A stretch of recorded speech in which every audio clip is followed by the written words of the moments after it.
हरियाणा के शिक्षा मंत्री महिपाल ढांडा ने केंद्र में भाजपा के 11 साल पूरे होने पर की प्रेस वार्ता।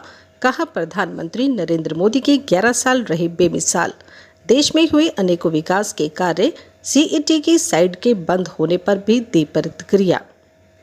हरियाणा के शिक्षा मंत्री महिपाल ढांडा ने केंद्र में भारतीय जनता पार्टी के 11 साल पूरे होने पर आज कुरुक्षेत्र में स्थित भाजपा कार्यालय पर प्रेस वार्ता की। शिक्षा मंत्री महिपाल ढांडा ने कहा कि देश के प्रधानमंत्री नरेंद्र मोदी ने इन 11 सालों में अनेकों विकास के काम देश में किए हैं। उन्होंने कहा कि प्रधानमंत्री नरेंद्र मोदी के 11 साल बेमिसाल रहे हैं। उन्होंने कहा कि पहले की सरकारें सिर्फ बातें करती थीं, लेकिन प्रधानमंत्री नरेंद्र मोदी ने देश में काम करके दिखाए हैं और इसी का लोहा आज भी देश में माना जाता है। उन्होंने कहा कि 2047 तक भारत को विकसित भारत बनाने के मिशन में पूरा देश प्रधानमंत्री नरेंद्र मोदी के नेतृत्व में लगा हुआ है। उन्होंने कहा कि देश सभी क्षेत्रों में आगे बढ़ा है और सभी वर्गों का विकास हुआ है। उन्होंने कहा कि देश में दाल, तिलहन और अन्य फसलों का भी उत्पादन बढ़ा है और देश आत्मनिर्भर बना है। उन्होंने कहा कि प्रधानमंत्री नरेंद्र मोदी के नेतृत्व में हरियाणा पहले सा राज्य बना है जिसने नई शिक्षा नीति को अपनाया है। उन्होंने कहा कि प्रधानमंत्री नरेंद्र मोदी ने प्रधानमंत्री ग्रामीण सड़क योजना के तहत और भारत माला योजना के तहत देश में सड़कों का जाल बिछाया है। उन्होंने कहा कि प्रधानमंत्री नरेंद्र मोदी ने सभी के बैंक में खाता खुलवाकर उनको सीधा सरकार की योजना का लाभ दिया है। शिक्षा मंत्री महिपाल ढांडा ने सीईटी की साइट बंद होने के सवाल पर जवाब देते हुए कहा कि उनके संज्ञान में ये मामला नहीं है। अगर सीईटी की साइट में कोई दिक्कत आ रही है तो वे आज ही मुख्यमंत्री नायब सैनी से बात करेंगे। जो भी उचित प्रबंध होगा वे किया जाएगा। हरियाणा एकमात्र ऐसा राज्य है जो नायब सैनी जी के नेतृत्व में अप्लाई करने वाला पहला राज्य बना। अभी तक दूसरे कर नहीं पाए, डेट भी निकल गई। अब सारे देश में बाकी प्रदेशों को हमारा जो नेशनल एजुकेशन सिस्टम वो कहता है कि जैसे नायब सैनी जी के हरियाणा ने आईटेप को अप्लाई किया, आप भी करो। तो हर फील्ड में हरियाणा भी बहुत तेजी से आगे बढ़ रहा है और देश में माननीय प्रधानमंत्री जी ने इतने काम किए कि मैं ऐसे धाराप्रवाह ज्यादा नहीं, कम से कम 5-6 घंटे तक उनकी उपलब्धियों को गिना सकता हूं। मगर कम कहे को ज्यादा समझते हुए मैं इतना निवेदन करूंगा कि जो 2047 तक विश्व गुरु बनाने का अपना सपना है, विकसित भारत बनाने का अपना सपना है, उसके लिए सारी दुनिया में पहुंचना जरूरी था।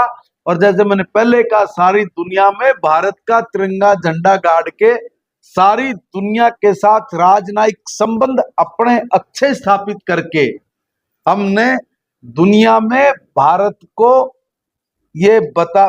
ने दुनिया को ये बता दिया है कि हम किसी से कम नहीं। और जो पहले दिन माननीय प्रधानमंत्री जी ने कहा था, ना खाऊंगा ना खाने दूंगा, ना डरूंगा ना डराऊंगा, ना झुकूंगा ना झुकाऊंगा, आंख में आंख मिला के बात करेंगे, उसी बात का नतीजा है कि आज सारी दुनिया के लोग मानते हैं कि नरेंद्र मोदी जी जैसा राजनेता आज के युग में कोई दूसरा है नहीं, हुआ नहीं। ये कोई अवतारी पुरुष है। इस तरह की बात भी दुनिया के लोग आदरणीय प्रधानमंत्री जी के बारे में जब करते हैं तो हर भारतीय का सीना चौड़ा होता है, हर भारतीय का सीना चौड़ा होता है। दोस्तों, आज की प्रेस कॉन्फ्रेंस में मैं इतना ही कहूंगा कि जल जीवन मिशन हो, रेलवे नेटवर्क हो, रोड नेटवर्क हो, हमारे स्पेस के अंदर अब पूरे 3 देश हैं धरती पे जिन्होंने वो 2 यान जब ऊपर उड़ाएंगे ऊपर जाके एक कनेक्ट हो जाए, चीन और अमेरिका, रूस। अब चौथा देश भारत बन गया। देखिए, ये जो इस तरह की तरक्की प्रगति हो रही है, आज एक बात बताइए ना, ताकत का अंदाजा इसी से लगाइए कि 2 देशों का युद्ध फंस रहे हो। आज तक इतना सफल ऑपरेशन कोई नहीं कर पाया। यूक्रेन के प्रधानमंत्री राष्ट्रपति ने कहा, भाई सुन, हमारे लोग अंदर फंस रहे हैं, निकालने हैं, युद्ध बंद कर। बोला जी कर दिया। बोला रूस को समझाओ। रूस में फोन किया कि भाई हमारे लोग फंस रहे, बिला जी निकाल लो, युद्ध बंद है। मतलब पहचान करो कैसे निकलेंगे, बोले जिस पे ये तिरंगा हो ना उसने जाने देना। तो 22,000 लोग थे, 32-33,000 निकल गए। बाद में पता लगा कि पाकिस्तान के लोग भी तिरंगा ले लेके भारत माता की जय बोल के बॉर्डर क्रॉस कर गए। ये भारत की ताकत। इसलिए हर फील्ड में भारत ने बहुत तरक्की, प्रगति, उन्नति की है और ये और तेजी के साथ बढ़े। उसके लिए जरूरी था कि कुछ स्ट्रक्चर चेंज करने चाहिए। उसी कड़ी में एनईपी आई है और एनईपी के जरिए अपने बच्चों को भारत क्या है उसका दर्शन कराना, भारत की उपलब्धियां क्या है उसकी जानकारी देना और भारत के जितनी भी पारंपरिक और परंपराओं के अनुसार हमारे जो तीज त्योहारों का महत्व क्या है, इनसे हम क्या सीखते हैं। हमारे महापुरुष जिन्होंने अपना सब कुछ इस राष्ट्र के नाम समर्पित कर दिया, उनके जो पेज पाड़ दिए थे, उसके कारण हमारे अंदर जो गौरव की अनुभूति होनी थी नहीं हो पाई, क्योंकि उन्होंने इस तरह का लिटरेचर हम लोगों को पढ़ा दिया जिसमें कुछ है ही नहीं। अगर भाई जन्म तिथि वो मर गया, अकबर वो जी गया, औरंगजेब वो फलाना हो गया, न याद करा जाओ। फिर महाराणा प्रताप, छत्रपति शिवा, बंदा बहादुर, तो इन लोगों के जो त्याग है, बलिदान है, जो शौर्य है, जो हिम्मत जगाते हैं, जो हमारे आदर्श हैं, उन आदर्शों को एक साइड में रख के कांग्रेस वाले सोचते थे कि भाई हम तो पता नहीं क्या करेंगे, आधुनिक भारत बनाने चले तो जैसे तो वो भी खो दिए। बड़ी मुश्किल से ये देश अब पटरी पे आया है। मैं चाहूंगा कि हर देश का व्यक्ति एक ही सपना आप सजोए, वो हमारा अपना सपना है कि हम लोग विकसित भारत बनाएंगे। जब सब लोग इस प्रयास में मिलके साथ चलेंगे तो सबकी समृद्धि, सबकी खुशहाली, सबके लिए विचार करना, सबकी चिंता करना, जब हम लोग इस रास्ते पे चलते हैं तो हम लोग संपन्नता की ओर बढ़ेंगे।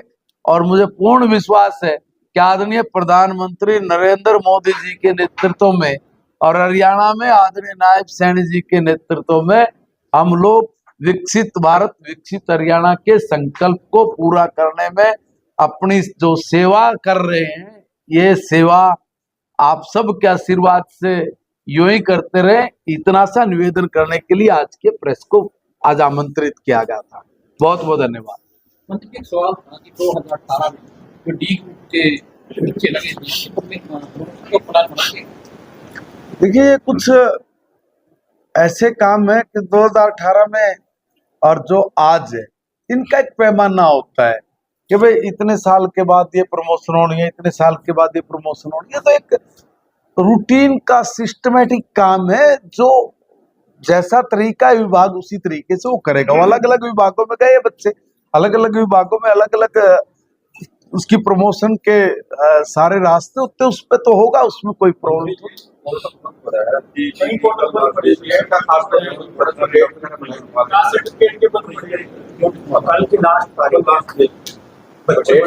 सीटी वाले नहीं।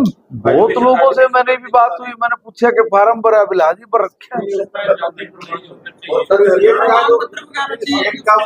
प्रमाण पत्र। देखिए अगर ऐसी कोई बात है तो पे मैं ये कहूंगा कि आज ही मुख्यमंत्री से बात करके इस मामले को उनके संज्ञान में मैं डाल दूंगा। जरूर इस पे कोई न कोई फैसला ले। अड़चन कहाँ है एक बार उसका भी पता कर लेंगे, तो आज ही बात करें। और एक शिक्षा मंत्री जी आप भी करके भेजना नीति का अच्छी बात है, लेकिन साथ भी आपकी और आईटी को कोई और भी क्लास होगी तब भी आप तक नहीं आई। नहीं देखिए मैं ये भी बता दूं, 14,14,900 मैं बता रहा हूँ 14,14,718 सेट बने थे। वो 100% सेट हमने स्कूल में हर बच्चे के पास 21 अप्रैल तक भेज दिए थे, 98%, और 21 तारीख तक ही पहुंचा। हरियाणा देश का यहाँ भी पहला राज्य बना है जहाँ 7 महीने, 6 महीने, 8 महीने तक बुक्स नहीं पहुंचती थी। वहाँ एडमिशन खत्म होने से पहले ही हर जगह बुक भेजी है। अगर कहीं ये बुक्स नहीं मिली है जो सेट्स सरकार ने गरीब बच्चों को देने थे, तो आप मुझे एक उदाहरण दे देंगे, मैं उसके ऊपर एक्शन लूंगा। सर ये ठीक है, सरकारी ये सरकारी स्कूल की बात नहीं, सरकारी स्कूल की बात नहीं जी। ये कॉमन बात है सर, एनसीईआरटी की बच्चे की बात है, ऐसे हमने दी है बच्चों को भी सरकार ई पर आई तो मार्केट में मार्केट में। उसके लिए एक बार जरा व्यवस्था हम पूछेंगे, करेंगे। ऐसी कोई बात नहीं होनी चाहिए। अगर फिर भी है, आपने मामला संज्ञान में डाला, तो उस पर जरूर मैं एक बार तफ्तीश करूंगा, और कहीं अगर चूक है तो उसको भी दूर कराएंगे। मैंने हिसार में स्कॉलरशिप मांगने पर वहाँ पे लाठीचार्ज हुआ है, जैसे ही उसको लेकर कार्रवाई करें। नहीं, देखो, मेरे को ये मामला अभी संज्ञान में नहीं आया। अभी कब हुआ? देखो, कई दिन से काम वाम नहीं, देखिए मेरे संज्ञान में मामला नहीं आया। एक बार कुछ इश्यूज ऐसे हैं जो करंट में हुए हैं, तो उसकी जानकारी एक बार लेके बात करेंगे कि ये मामला हुआ क्यों। स्कॉलरशिप जो है वो समय पे ही जाती है, कोई ऐसी बात नहीं, मगर फिर भी कहीं कोई अड़चन होगी, कोई टेक्निकल बात होगी, तो एक बार इसको दुरुस्त कर लेंगे। कोई बड़ा इशू नहीं है ये। आपने नोटिस में इस बात देना चाहते हैं, उसका एक नियम जी। कि क्षेत्र में बहुत स्कूल तो आज जो है तो बिल्डिंग लेस हाँ, और स्कूल है। उसकी वजह से वो डबल शिफ्ट में चलाना पड़ रहा है 25 और एक स्कूल ऐसा है कि जिसमें कोई बोर्ड का केस तो उसमें सरकार ये तो आपके एक स्कूल पे सर पुलिस ने कब्जा किया हुआ तो और दूसरे स्कूल में बच्चे जाते हैं। देखिए, हाँ, कई जगह ये जो बात आती है, मैंने एक दो जगह और पहले फतेहाबाद में भी एक मेरे पे ये बात आई थी। जब हमने उसमें जांच कराई तो कुछ नहीं मिला, बिल्कुल प्रॉपर चालू मिला। मैं ये नहीं कह रहा कि आप गलत कह रहे हैं, मगर ये भी मामला मेरे पास आज ही पहली बार आया। एक बार मैं इसको भी चेक करवाऊंगा, इसको भी दिखाऊंगा। माननीय विधायक, पूर्व विधायक, मंत्री बैठे हैं, हमारे सारे नेता बैठे हैं। अगर कोई इस तरह का मामला है तो उसकी मुझे एक बार अगर पंचायत की तरफ से भी कोई रेजुलेशन आ जाए या कोई आप लोग कंप्लेंट मुझे देंगे, मैं उसी पे कार्रवाई कर दूंगा। मेरा विभाग बहुत सख्ती के साथ काम कर रहा है। देखिए, जो मैंने पहले दिन कहा था कि जो भी ये फीस की बढ़ोतरी की बात हो, चाहे वर्दी बदलने की बात हो, तो हमने जितनी भी कंप्लेंट्स हमारे पास आई, मैंने विभाग को तुरंत भेजा, और भेजने के बाद जब कार्रवाई बननी थी, कार्रवाई कर रहे थे, लास्ट मोमेंट पे मैंने उनको कहा कि नहीं, एक मौका देते हैं, आगे भविष्य में इस तरह की आप गलती नहीं करेंगे। तो उन्होंने हमें इंश्योर किया है, और बड़ी खुशी की बात है कि उसके बाद मुझे कोई कंप्लेंट्स नहीं मिली। फिर भी अगर कोई और ऐसा होगा तो मैंने उनको कहा कि एक वार्निंग जरूर बनती है, एक चेतावनी देनी जरूर बनती है, और उसके बाद अगर कोई फिर भी बाज नहीं आएगा तो फिर उस पर जितना कड़े से कड़ा एक्शन लेना होगा मैं लूंगा। मंत्री जी, आपने पत्र लिखा है कि हिंदी में हाँ, किया। देखिए, हिंदी मेरी राष्ट्रभाषा है, और राष्ट्रभाषा नहीं, हम लोग इंग्लिश में क्यों काम करेंगे भाई? मुझे इंग्लिश नहीं आती, आती है तो कम आती है, समझ सकता हूं, मगर मैं तो इतना कर सकता हूं। मगर क्या 90% लोग कर सकते हैं क्या? हमारे प्रदेश में 90% लोग इंग्लिश से बहुत दूर होते हैं, और काम सारा उनकी समझ में आना चाहिए। उनको पता ही नहीं बेचारे को कागज पे क्या लिखा हुआ है, क्या नहीं लिखा हुआ है, वो नहीं समझ सकता उस भाषा को। हम लोग 5-7% लोगों के लिए 90-95 लोगों के साथ अन्याय नहीं कर सकते। इसलिए मैंने कहा मेरा डिपार्टमेंट टोटल हिंदी में काम करेगा। क्या लिखा है, कोई भी होगा तो आराम से पढ़ेगा, समझेगा, अपना काम करेगा, उसमें क्या दिक्कत है। और मैं तो चाहूंगा कि हरियाणा में हर जगह पे हिंदी में काम होना चाहिए। एक कुलपति का डेजिग्नेशन चेंज किया है। हाँ सर, मैंने उसमें भी निवेदन किया कि कुलपति नहीं, कुल गुरु है हमारे, और कुल गुरुओं से गुरुकुल बने थे, तो अच्छा है, परंपरा बढ़िया बने। कुल गुरु एक बड़ा सम्मानीय सर्वोच्च स्थान है हमारी परंपराओं के अनुरूप, इसलिए उसकी पद की गरिमा को हमें मजबूती बना के रखना चाहिए। इस तारीख को तो वर्ल्ड योग डे क्षेत्र में हो रहा है, स्वामी रामदेव जी। शिक्षा विभाग की क्या तैयारी, कैसे में बच्चे छुट्टी गए? देखिए, वो सरकारी कार्यक्रम, और उसमें सरकार अपनी व्यवस्था कर रही है। हम तो यही कहेंगे कि हमारे बच्चे सब योग करें, निरोगी रहे। जितना योग करेंगे उतनी बुद्धिमत्ता के साथ हमारा संबंध प्रगाढ़ होगा, और जितना गहरा संबंध प्रगाढ़ होगा उतना ही हम लोग विकसित भारत बनाने में अपना योगदान दे पाएंगे। तो बच्चों की भागीदारी तो बिल्कुल करनी चाहिए। वो कोई फोर्सली नहीं है, वो इच्छा अनुसार। सर मेरे 2 प्रश्न थे शिक्षा व्यवस्था। इस समय सभी स्कूलों में +1 +2 मैक्सिमम स्कूलों में बच्चे नॉन अटेंडिंग पढ़ाई कर रहे हैं, कॉम्पिटिटिव एग्जाम की तैयारी कर रहे हैं। जनवरी 2024 से जनवरी 2025 में 10 बार सीबीएसई ने रेड मारी दिल्ली के जिनमें हरियाणा के काफी बच्चों का भविष्य था। कुरुक्षेत्र के भी 10 से ज्यादा बच्चे हैं जिनका 1 साल खराब हुआ है। तो सर ऐसी क्या व्यवस्था की जाएगी कि स्कूलों में रेगुलर पढ़ाई हो +1 बहुत बढ़िया बात की। अभी मेरे पास भी ये मामला संज्ञान में आया, तो मैंने भी काफी कुछ विचार करने के बाद मैं भी इस निर्णय पे पहुंचा हूं, और बहुत जल्दी मैं इसकी एक मीटिंग भी करने वाला हूं कि जो हमारे संस्थान चलते हैं, देखिए हम लोग किसी को रोक नहीं सकते। अब आप भी अगर कोई नॉलेज देना चाह रहे हैं, पढ़ाना चाह रहे हैं, आप पढ़ाइए, कोई दिक्कत नहीं है। मगर जो बच्चा रेगुलर है, हमारा कोई बच्चा अगर रेगुलर है, वो क्लास टाइम में उन इंस्टीट्यूशंस पे ना हो। ये मुझे समझ में आया, और आप जैसे 10 लोगों ने राय दी, तब कहा कि देखिए सर ये अगर होगा तो हमारा बच्चा स्कूल में भी रहेगा, और उसके बाद जिसने पढ़ाई करनी तो करेगा। सर जैसे सीबीएसई ने कार्रवाई की ऐसी हरियाणा सरकार ठीक है, मैंने बताया ना, इस पे हम लोग जा रहे हैं।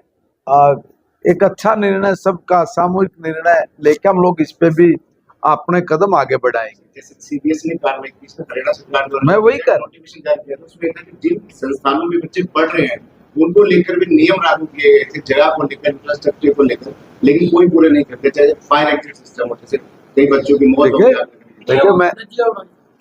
देखिए मैंने वही कहा, अभी भी ये तो आपका दूसरा क्वेश्चन है। मैं निवेदन कर रहा हूं कि बहुत सख्ती के साथ सरकार ने उनको चांस दिया है, कहा है कि देखिए भैया जो कमियां हैं इनको आप लोग दूर करें। और आप एकदम भी मान लीजिए बच्चे तो हमारे आपके पढ़ रहे, अब एकदम मैं उनको ये कहूंगा ले भाई तू 1000 बच्चा ना बाहर काट चल, तो उसको हम लोग इस तरीके से नहीं, उसको बहुत तरीके से हमने कहा है। जिनको बंद करना था तो बंद भी किया, जिनको कई बार वार्निंग थी उनको ताला भी लगाया, मगर उन्होंने ये हमें आश्वस्त किया है कि भाई हम लोग इतने दिन में अपनी ये प्रक्रिया पूरी कर लेंगे। उनको हमने कहा कि आप ठीक है करिए, नियम के अनुसार आप करिए, और जो नियम की धज्जियां उड़ाएगा बस उसको फिर अब आगे और ज्यादा नहीं भुगतेगा प्रदेश, ये तय। फीस बढ़ोतरी की बात की गई थी आपके द्वारा, यूनिवर्सिटी ने फीसें कई फार्मों की डबल कर दी है। नहीं देखिए, वो कोर्सेज के अनुसार होती है, कुछ जगह पे अपने को लगता है कि भाई डबल है। अगर हम लोग कोर्सेज, कोई नए कोर्सेज लेके आते तो नए कोर्सेज पे नया स्टाफ भर्ती करना होता है, नई चीजें सारी बनानी होती हैं, और उसके लिए इंफ्रा भी खड़ा करना होता है। तो स्टार्टिंग में कुछ दिक्कतें आती हैं जब भी नए कोर्सेज होते हैं। जो पहले से ऑलरेडी कोर्सेज चले हुए उसमें कोई फीस नहीं बढ़ी है।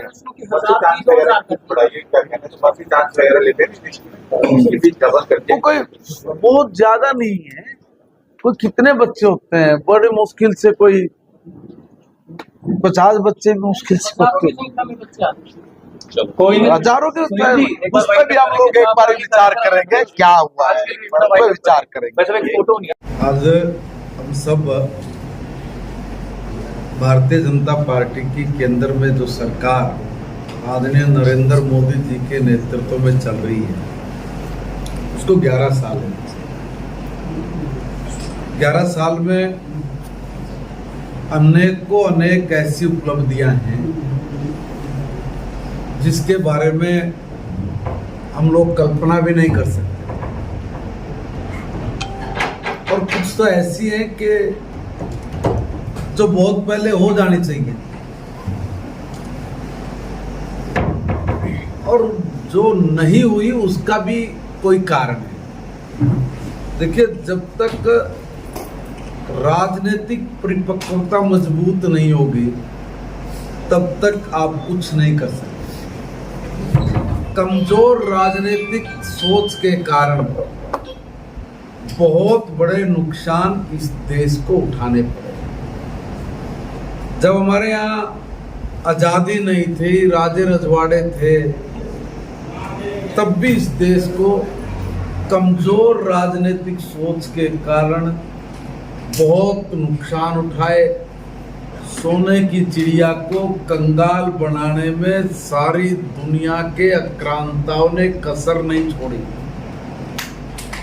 मगर जहां भी राजनीतिक परिपक्वता थी वहां कोई भी आक्रांता आक्रमणकारी भारत को छू भी नहीं सका। आजादी मिली, आजादी मिलने के बाद 60 साल तक लगातार हुकूमत करने वाली सरकार ने कहीं भी परिपक्व राजनीति का संदेश कहीं नहीं छोड़ पाए, कहीं भी नहीं छोड़ पाए। नतीजा, हम दुनिया में जहां बहुत आगे जाने चाहिए थे हम पिछड़ गए, और इतने पिछड़ गए कि हम अपने घर की बहन बेटी की सुरक्षा की चिंता भी नहीं कर पाए, सोच भी नहीं पाए।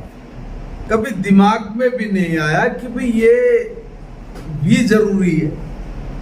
मेरी बहन शाम को सूरज कब छिपेगा इसका इंतजार करेगी, सूर्य उदय ना हो जाए इसकी चिंता करेगी, तब वो फ्रेश होने के लिए, सोच के लिए जाएगी। सारा देश, कमाल की बात। और जब इस देश के सम्मानित प्रधानमंत्री लाल किले की प्राचीर से खड़ा होकर कहते हैं ना कि मैं शौचालय बनाऊंगा, तो जिनकी राजनीतिक सोच कमजोर थी वो लोग हंसे, बोल रहे क्या है ये प्रधानमंत्री जी, लाल किले से क्या बोलना चाहिए, क्या बोल रहे हैं। उनको हमारे घर की इज्जत इसकी चिंता नहीं थी, कभी की नहीं, कभी उनके संस्कारों में आई नहीं, इसलिए उनको ये छोटी सी बात लगी, मगर हमारे लिए बहुत बड़ी बात थी। और भारत के प्रधानमंत्री आदरणीय नरेंद्र मोदी जी ने 12 करोड़ से बढ़ा के गरीब आदमी को दिया। ये बहुत बड़ी उपलब्धि है, सबसे बड़ी उपलब्धि है। हमारे यहाँ छोटी सी बात के ऊपर कत्ल हो जाते हैं इज्जत बेइज्जती के नाम के, और जिस देश में 12 करोड़ शौचालय बने हो, यानी कि कमाल की बात है कि 50 करोड़ आबादी बिना शौचालय से जिंदगी जी रही थी। 125 करोड़ 140 करोड़ में से आप कल्पना करिए 50-60 करोड़ लोगों के पास शौचालय नहीं, और हम कह रहे हैं कि हमने कुछ काम छोड़ा नहीं। तो तुमने किया क्या? एक छोटा सा शौचालय तक भी नहीं बना पाए भाई। इतना ही नहीं है, भारत के प्रधानमंत्री नरेंद्र मोदी जी ने प्रधानमंत्री बनते ही कहा कि भाई, हमारे प्रधानमंत्री राजीव गांधी जी बोलते थे कि भाई मैं 1 रुपया भेजता हूं, तेरा पैसे पहुंचते, इलाज करो इसका। तो इलाज किया।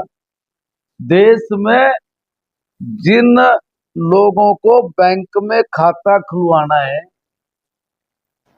और गरीब आदमी को, तो बैंक की चौखट पे भी नहीं चढ़ सकता था, उसको 2 लोगों के हस्ताक्षर कराने पड़ते थे, तब जाके खाता खुलेगा। और मेरी मर्जी, मैं हस्ताक्षर करूं कि ना करूं। बड़ी चिंता थी, मगर मिशन बड़ा था, इसलिए एक योजना ले आए, कहा कि जनधन के जरिए हर बहन का खाता खोलेंगे 0% पे। अब कल्पना करिए 55 करोड़ बैंक के खाते खुले, 55 करोड़।